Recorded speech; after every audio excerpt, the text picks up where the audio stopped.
Unsupported request. Let me try again.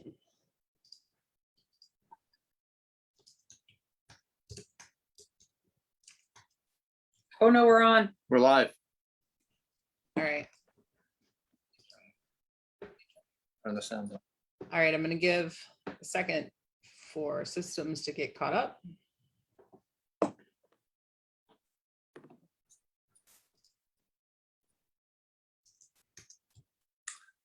put here, we can see 5. Other than that. Why? I don't know that. All right, welcome to anybody that's joining us in real time or in the future. I am Denise. I have CIE ichthyosis. I'm one of 5 children. 4 of us are affected, and I live in New Orleans. We are recovering from Hurricane Ida right now, so hoping that my internet connection remains. I have with me 2 of our wonderful fundraisers. I have Sean and Jolie Cina. Jolie is also a member of our board, and these guys have been longtime fundraisers for FIRST. So we're going to talk a little bit tonight about fundraising and answer questions if anybody has them.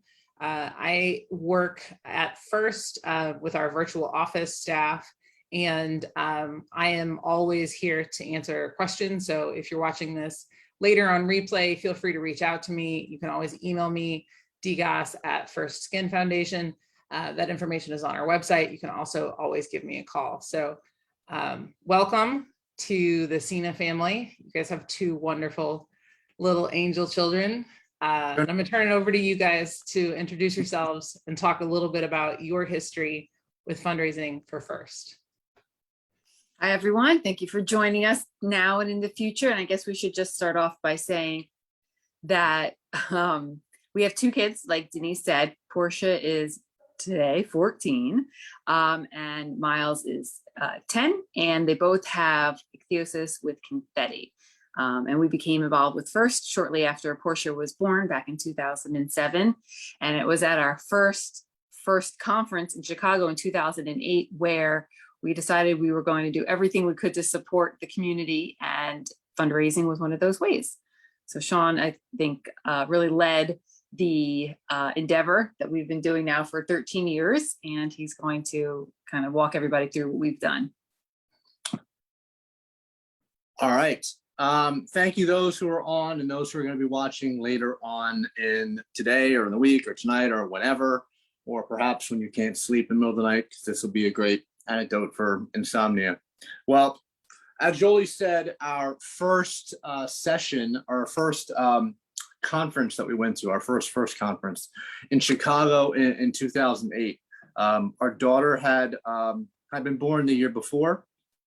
As Jolie said, Portia has ichthyosis with confetti, and we were at this conference and inspired in a number of ways. You know, I've always said plenty of times that when we walked into the hotel lobby of our first conference, and there were people there in the lobby that also had ichthyosis, I felt like I was seeing a celebrity for the first time, because I got so excited that I'd never seen anybody with this condition before. And, you know, we had been so isolated, having a kid for about a year with this condition, not knowing what their future would be. And we were just so excited. And one of the things that really inspired us was hearing stories about fundraising. And I can remember during whatever session this was, whether it was a fundraising session or somebody was just discussing it, I remember very vividly looking over at Jolie and her looking at me at the same time, and us both being somewhat task-oriented type A people said, oh my God, we have to do something. We need to come up with some idea in order to raise money for this organization, because this is the only organization around that supports our kid with this rare condition. So the next step would be, well, now what do we do? And that seems to be the hardest part, the biggest hump for most people to get over is, okay, I want to raise money, but I don't know what to do. I don't know how to get started. And the first thing that I think somebody mentioned to us there is start thinking about things that things that you're passionate about, activities that you enjoy doing, even the most mundane activities that you find interesting, you could turn into a fundraiser in some way, shape, or form. And so we began going through the process of what are some things that we like to do that could potentially turn into a fundraiser. So we went through the normal ideas of, well, what about a 5K? What if we organize a 5K? Well, that's actually a lot of work, because you have to get your town involved and sometimes police involved, because they have to block off roads, and that's if you like dealing with local governments, go for it. But I'm not that person, and we ran into a few roadblocks there. A lot of people like to have golf outings, organized golf outings. Well, golf, in my opinion, is one of the most boring sports around. The golf club should be used to swing at people when they've cut you off in traffic, not for hitting a little white ball in over acres of land. Can I help you? Sorry, I'm trying to make this interesting. So I know I said I'd put you to sleep, but I'm doing my best over here. So we didn't do a golf outing. So what could we do? Well, at the time, we did appreciate sitting around and drinking wine and perhaps catching a wine buzz every so often. So why not turn that somehow into a fundraiser? We started looking at local wine shops and services that they offered, and I ended up finding one of our locally owned wine shops put on wine tasting events for things like corporate events or private events that maybe you would put on for entertaining. But if they did something like that, why wouldn't they be able to do that for a fundraiser? What we ended up doing was set a date on the calendar, charged everybody just a flat fee to get in, and we would have somebody from a representative from this wine store to come in, pour some wine, everyone have some wine. We would raise the money with the entry fee, and that would be it. And I think the first one that we had was, and this was 2008. So the same year we went to our first conference, we hosted this wine tasting that very same year. And all I remember is being immensely disappointed in the turnout, because it's never good enough for me, but this one was really bad. If we had 10 people, we had a lot, and I think maybe we raised a few $100s, which for some people would be, and actually that's a fantastic job for your first time out in any kind of fundraiser. But I was discouraged by that. So we had to do it again and again. We had to do it year after year. We had to make it better and better and better. And what this has evolved into is a yearly event that we do still at our home. Same exact idea, same exact wine store that hosts it, or doesn't host it, but provides somebody to pour the wine for us. Same exact entry fee that we had since 2008. I should probably raise that. But I thought it would be a barrier to entry if we raised it higher than $25 per person. And it is evolved into a pretty significant event. And here's what I mean by that. It's not as if we have hundreds of people at our house making donations for this wine tasting. With the advent now, or the popularity of social media, we have taken the reach of this and pushed it out so far beyond just the event that we host in our house. We've begun now to, leading up to each year's event, we heavily promote it on social media, namely Facebook, a little bit on Instagram, and then I started a couple years ago also on LinkedIn, because both Jolie and I have a lot of contacts on LinkedIn. And what we found was we ended up getting, even just leading up to the live wine tasting event, a lot of donations from people who knew us, who couldn't attend, but wanted to donate and support anyway. So how can you do that for your own event? The big key to donations beyond just your own event, or if you do end up promoting on social media, is trying to make things easy for your donors or your participants who are at your actual event. First would provide us a direct link for donations that corresponded to that particular event. Because you know how some people are, if you have to make more than 3 clicks, well, then it's just not worth it. It's too much effort. It's too much work. And sometimes it's hard to kind of collect the stack of checks and organize all that and mail it out. So if we provide a direct link to First website that they can set up for you and that corresponds to your particular event, all somebody has to do is literally click on the link, put in their information, and make a donation for your event. And I think Denise will actually be talking later on about some new tools that we have that will make that actually probably easier than what we had even just this past June for our last event. It also helps that our daughter Portia now, who's 14, is an immensely talented musician.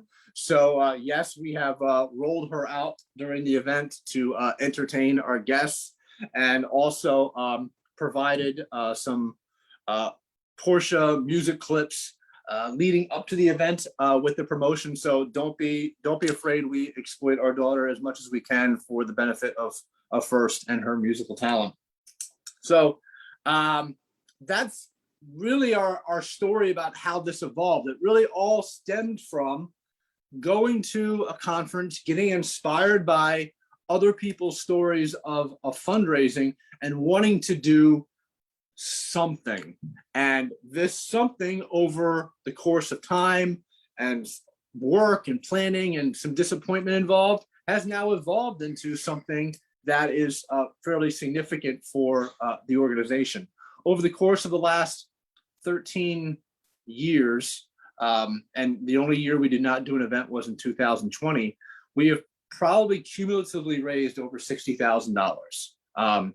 Could be a little more than that, but I'm just I'm spitballing this based on past donations over the course of 10 plus years. And that's something that if we slow down a little bit, we should be very, very proud of. Now, when you hear that number, I don't want anybody to get discouraged by that number, because just like you, I was sitting in a different First conference, and I remember Mark Clafter, or the Clafters, talking about a particular event, that fundraising event that they did, where they had auctions, and I think they even sold their dog. I mean, they sold everything in their whole house, and they raised $25,000 in one event. And I'm like, how am I ever going to be able to do that? The number doesn't always matter. What matters is you put your first foot forward and you try and you do what you can. The first step really is just figuring out, what do I like to do, and how can I potentially turn this into a fundraiser? And even if you generate $50, it doesn't matter, because that's $50 more than First had before you started.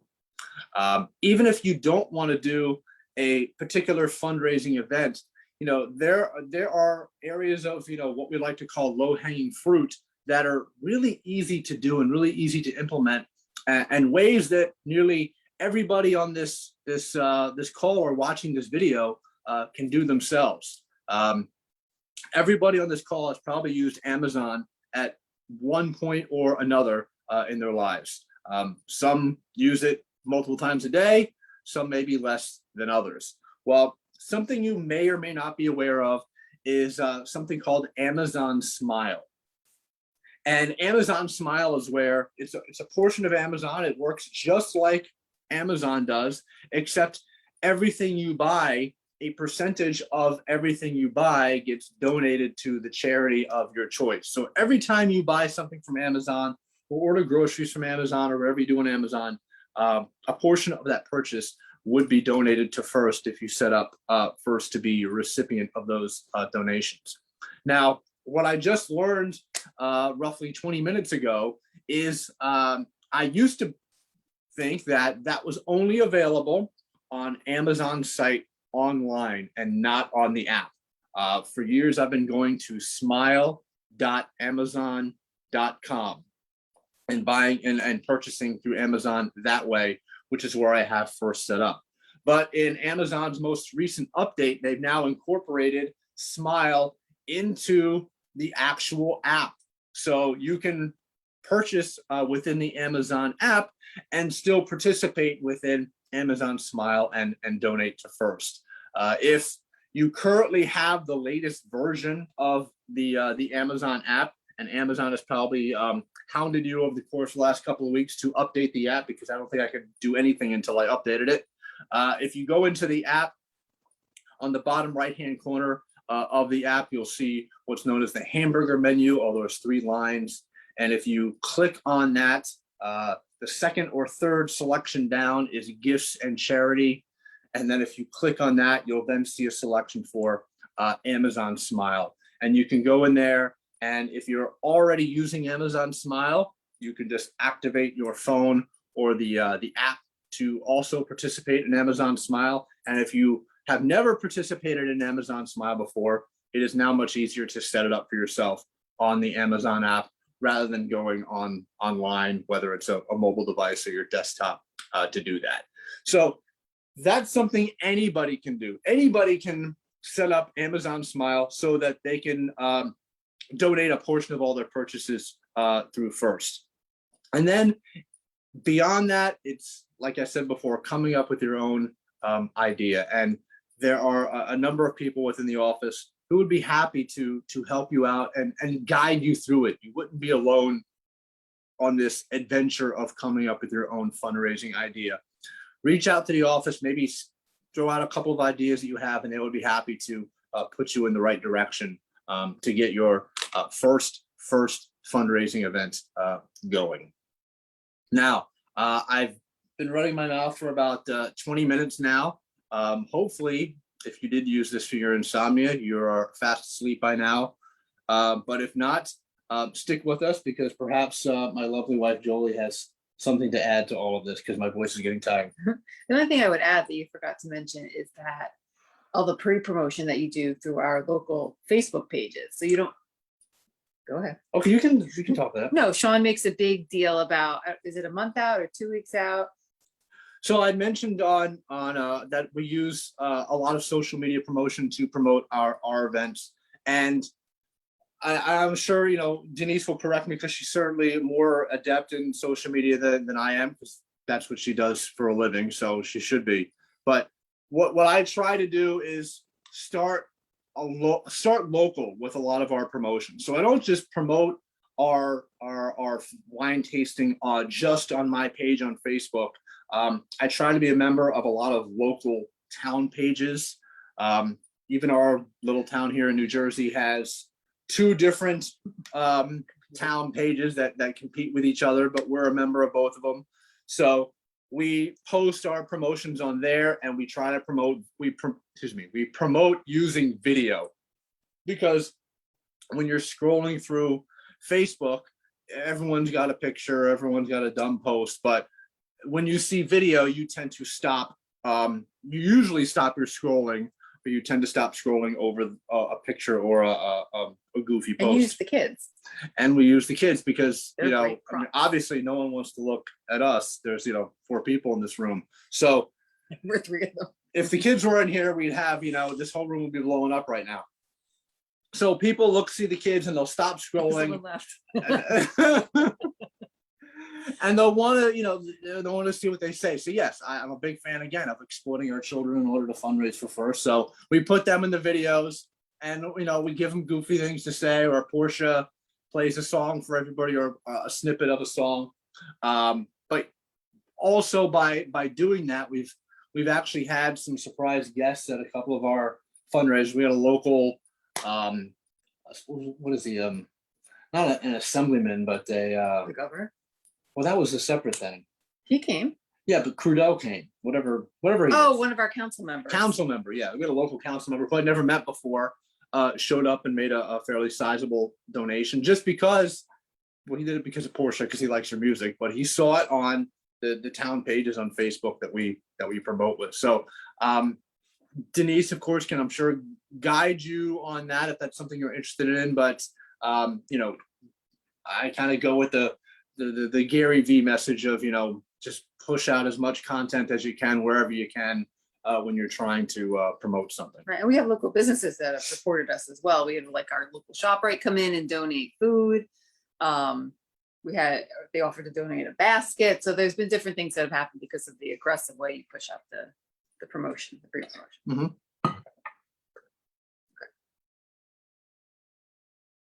Take it away, Denise. I don't see any questions coming in yet. Nobody's any questions. They're all asleep. Thank you guys. That's a wonderful firsthand look at just so many great tips and tricks that you guys have learned over the years. I think it's worth noting that you guys just did your 11th fundraiser and you brought in $7,000 at that fundraiser. So as you pointed out, it doesn't just happen overnight, and it started with the decision to do something and then the commitment to continue to do it. And I love that part of your story. So I would certainly underscore that. And the thing that I share all the time is that, when you have ichthyosis or you have a child with ichthyosis, it's something that you carry for life and you're a part of the family forever. And so to decide to sort of carry that mantle of fundraising, to give or get donations is, that's part of it, because we don't operate for free, even though we give services away for free. And so the genetic diagnosis is certainly something that has become more and more a part of what we do for everyone. And it's so critical. And I always go back to that because it costs us a couple $100s to give that to everyone. And the genetic diagnosis is the heart of what we can do in the future for kids like Miles and Portia, and for myself, to go forward. If I want to have more kids, the genetic diagnosis is the key for me to better understand what I'm looking at and what we're all looking at as we plan better treatments and potential cures. So that's just one thing that we do, and it costs us, $200, $300 every time. And we offer that to everyone. No questions asked. And so every donation that you guys bring in, it offsets, one diagnosis perhaps, or one phone call that we have with a new family that's stuck in a NICU. And so every single dollar matters. And to decide that you're going to become a fundraising family is a wonderful thing, because not everybody is in a position to give. And so if you can't give, think about what you can get year after year. You guys, as you said, $60,000 over 11 years. Dang, that is an impact. That makes an impact. I can't divide that out in my head, how many people, you could have given a diagnosis to, but that certainly makes an impact. So thank you for that, that impact, truly. It definitely makes a difference for a community our size. You should feel really good about that. Our community is small. And the good thing about that is that when you make an impact in a community of, our membership base is maybe 10,000 people. And so we feel the impact for sure. So thank you. A couple of updates regarding our tiny little community. We do have some new software that we're rolling out, and it's making it even easier for us to try any kind of fundraiser that anyone wants. So to Sean's earlier point, he said, start with something that you love, start with something that's close to your heart. It's, it's just like finding a career. You're going to be more successful at something that is passionate, that you have passion for, something that relates to what is, aligned to you or your family, something that comes easily to you. Don't do a golf fundraiser if you're not into golf. And related to COVID right now, maybe don't do something that requires you to host a lot of people indoors if you're not comfortable with the COVID numbers in your community, as is the case for me in Louisiana right now. So the online donations that came in for the Cina's fundraiser this year were incredible. There were people across the country that know of the Cina's fundraising and want to support that. And so they maybe have never gone to a Cina fundraiser, but they send in money to support the effort that they're doing. So start with something that you're passionate about, understand that people from across the country will support you, and don't be afraid to ask. People want to help. Online giving has never been stronger, and giving in general has never been stronger. People in my generation have shown an absolute proclivity to give. And so giving people a chance to give is a good thing. And you have to look at it that way. Ichthyosis is a part of your life, or you wouldn't be listening to this call. And it's always going to be a part of your life, because until we find that cure, you're not going to just outgrow it. And people in your life are interested in helping, trust me.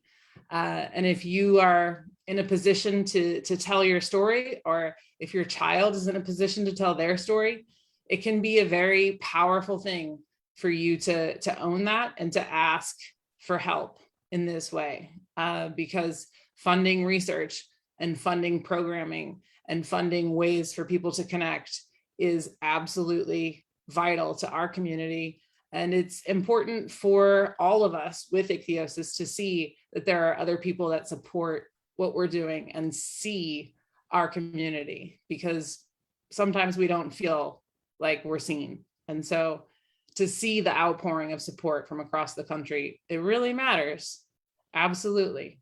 So to just go back to the new software that I talked about briefly, we're very excited about it. It is extremely flexible. It allows you to create an online platform that is independent of any social media. So if you are all across all social media and you don't want to just be stuck on Facebook, or you don't want to be doing a lot of work to replicate things across so many platforms, it does that automatically.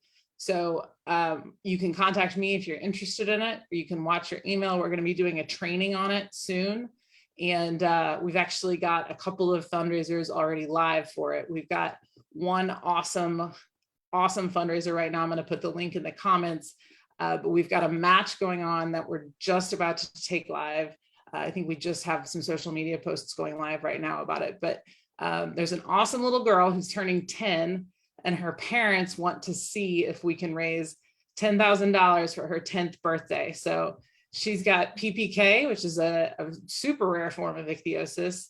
And we've got a $5,000 match. So we're looking to raise $5,000.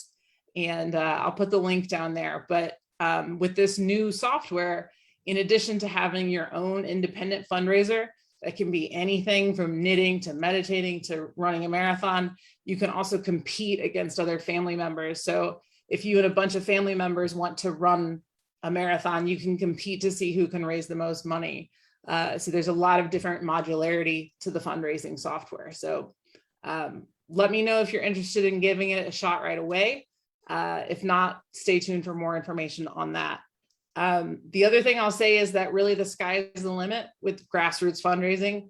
We've had people do car fundraisers that were really inspiring. We've had people do archery and bow hunting and golf and art auctions, all sorts of things. So please think outside the box, just like the Cinas did. I never would have said, do a wine tasting, but this is obviously just sparked something with their community. So you never know. And again, you've just got to give people a chance to give, because most people have never heard of ichthyosis. So give them a chance to hear about it and to give to our community. So that's about it from me. Jolie, Sean, do you guys have anything else to add? No, listen, there were a couple of questions in the comments here. Oh, let me see. Like Lowell asked, does Amazon Smile show a tally of the donations from your purchases? Yes, it does. I've not used the app version at this point, but only the online version. But whenever we purchase something online, it'll tell you your running total. And I think Amazon makes quarterly donations to First. Is that how? Yeah. So you can see what dollar amount that you've raised just for your selected charity, which in this case would be First. And then Lowell also asked, when you're setting up a fundraiser, what is the time frame that what is the time frame that you promote or advertise before the actual event? So I think that may vary by event and how big or what you're doing, but at least for us, we only promote about 4 to 6 weeks in advance, only because what we have found is if you promote or begin to promote too far in advance, people kind of forget about it. I mean, most of our friends are all our age, you know, 30s and 40s. They have kids, they have activities, things slip through the cracks. So if you promote it too far in advance, they might forget, but you got to leave yourself enough runways for some promotion. So we've always kind of landed on 4 to 6 weeks ahead of the event. We start with our, you know, weekly online or weekly social media promotions. And we don't want to saturate it and promote something or post every day, because then it'll turn into noise and people won't pay attention. Good question. See what else is there. And that's it. No question. You were thorough. Bueller. Bueller. Excellent reference. All right. Well, we're going to try to reach 10K in 10 days right now. I'm going to put that link in the comments. Thank you guys for 11 years of dedication. I want to go sometime. They just sound like they'd be so fun. And Portia's music just blows me away every time. So it's absolutely not, I don't know how you guys put it. You had some negative connotation, but of rolling your kids out. I think exploiting them. That was the yes. I will say this. I think that anytime you can give a person with ichthyosis the chance to tell their story in a way that they're comfortable with, it's always great. And you know, there's a difference between that and exploitation. And people love children, sure. People love animals and cat videos and everything else, but there is a powerful part of fundraising that has to do with owning your story with ichthyosis. And, you know, I would be remiss if I didn't say that that's a powerful part of this journey too. And if you're not ready for it, that's fine. I wasn't ready to talk about my ichthyosis until I was like 28. So I get that too. But yeah, it's not exploiting your children if they're ready to talk about it. And if it's something that she's proud to do, you should absolutely be proud to be giving her that stage. She doesn't get a vote. Yeah. I mean, it's not just fundraising. It's important to remember it's not just fundraising, but it's driving awareness as well. So even if you're making one more person aware of ichthyosis who had never heard of the word, like we all never had, then you've also accomplished something. So that's one less person who's uneducated. Absolutely. And we will be live streaming Portia's longest performance this Saturday at 2 p.m. Eastern Standard Time. She'll be performing at a local music festival here in beautiful Caldwell, New Jersey. So if you're friends with me on Facebook, be on the lookout for that. And if you're not friends with me on Facebook, click me up and we'll be friends. You can watch her live on Saturday at 2 p.m. Mm-hmm. See, I think that she's kind of okay with being a performer. I think it's not quite exploitation. It's all about raising awareness. Yeah. Yes. All right. Well, we'll end it on that note. Thank you everybody for tuning in, and thank you so much to the Cinas for continuing to be just a strong pillar in our community in every way, but especially for fundraising and sharing with us all of your insights tonight. Thank you so much, and have a good night, everybody.